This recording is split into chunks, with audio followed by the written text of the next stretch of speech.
सावन पुत्रदा एकादशी 5 अगस्त 2025 को है। पुत्र प्राप्ति, संतान प्राप्ति, सबसे सौभाग्य का ये दिन है। आप सभी भक्तजनों को कुछ श्रेष्ठ उपाय इस दिन आपको जरूर से अपने घर पे कर लेना चाहिए। ये उपाय निश्चित तौर पर संतान प्राप्ति का योग्य बनाएगा और आपके घर में इससे वंश वृद्धि होगी, ताकि आपकी फौरन ही कामना सिद्ध हो जाए। तो वो उपाय कौन से हैं, सुन लीजिए ध्यान से इसको।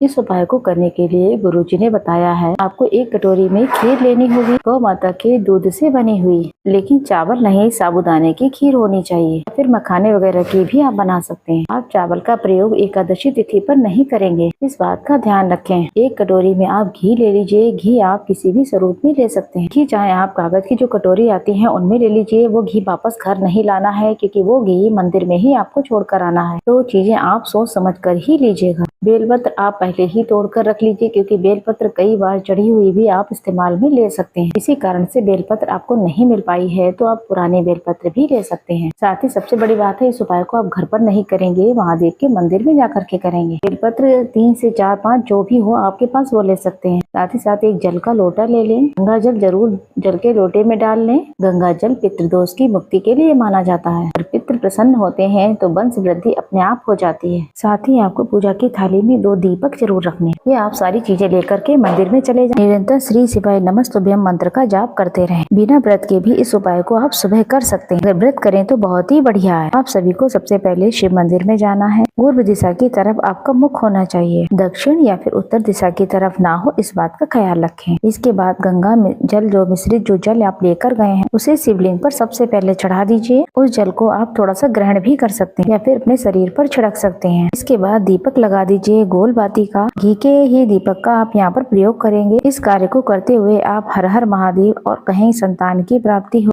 संतानेश्वर महादेव की जय, हर हर महादेव, ऐसी आप प्रार्थना करते रहें। दीपक लगाने के बाद आपको भोग लगाना है। भोग जो भी आप लेकर गए हैं उसे वापस से घर नहीं लाएंगे, शिव मंदिर में ही उसे छोड़कर आएंगे। शिव मंदिर में ऐसी प्रार्थना करें कि महादेव हमारे प्रसाद जो लाए हैं आपके लिए उसे आप ग्रहण करें। इसके बाद आप जितनी भी बेलपत्र ले गए अपनी इच्छा और शक्ति के सामर्थ्य के अनुसार 5 2 4 6 जितने भी बेलपत्र हैं शिवलिंग पर अपनी मनोकामना कहकर आप चढ़ा दीजिए। यह बेलपत्र समर्पित करने के बाद आपको यहाँ पर प्रार्थना करनी है। देखिए, प्रार्थना में बहुत बल है। प्रार्थना से ही आपके सारे काम सिद्ध होते हैं। और कहें कि हे महादेव, सावन के महीने में मैं जो कर पाई वो मैंने किया है और आगे भी हमें सेवा का मौका देते रहें और मेरा भाग्य उदय करें। पुत्र की कामना है, ऐसी प्रार्थना करें। झोली पसार कर शिवलिंग पे चढ़े हुए 2 बेलपत्र आप लेकर आ जाइए। ये अभिमंत्रित बेलपत्र अपने आप में बहुत अद्भुत है। शिव मंदिर के दाहिने तरफ यानी कि दरवाजे के पास आप बैठे, उधर साइड में ही आप दूसरा जो दीपक ले गए हैं उसे प्रज्वलित करें।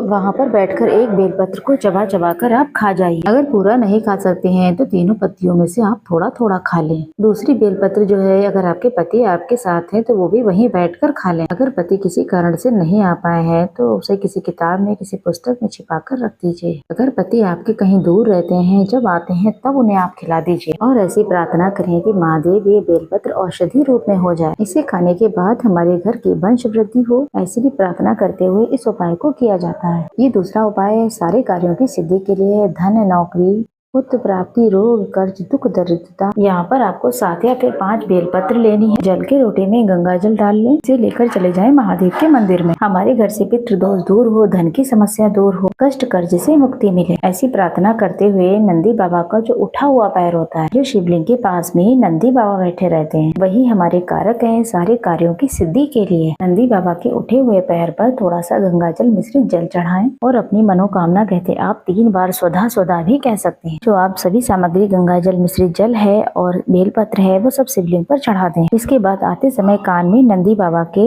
आप अपनी मनोकामना भी बोल दें। कुल मिलाकर 2 उपाय आपको ये कर लेने हैं। तो तीसरा उपाय ये है कि आपको कच्चा दूध अपने संतान की प्राप्ति के लिए आपको शिवलिंग पर कहा जाता है कि संतानेश्वर महादेव की जय, तुम्रकेश्वर महादेव की जय। शिवलिंग पर अगर कच्चा दूध चढ़ाया जाए तो संतान सुख निश्चित तौर पर होगा। इसके पश्चात एक उपाय आप और कर सकते हैं, तुम्रका जी का नाम लेकर साथ के साथ संतानेश्वर महादेव की जय कहते हुए शिवलिंग पर 108 गेहूं के दाने अगर आप चढ़ाते हैं तो बहुत ही सुंदर यहाँ पर संतान प्राप्ति के आपसे योग बनेंगे। आपके रोग, कर्ज, दुख, दरिद्रता का भी अंत हो जाएगा। तो सावन महीने की पुत्रदा एकादशी पर ये कार्य आप कर सकते हैं।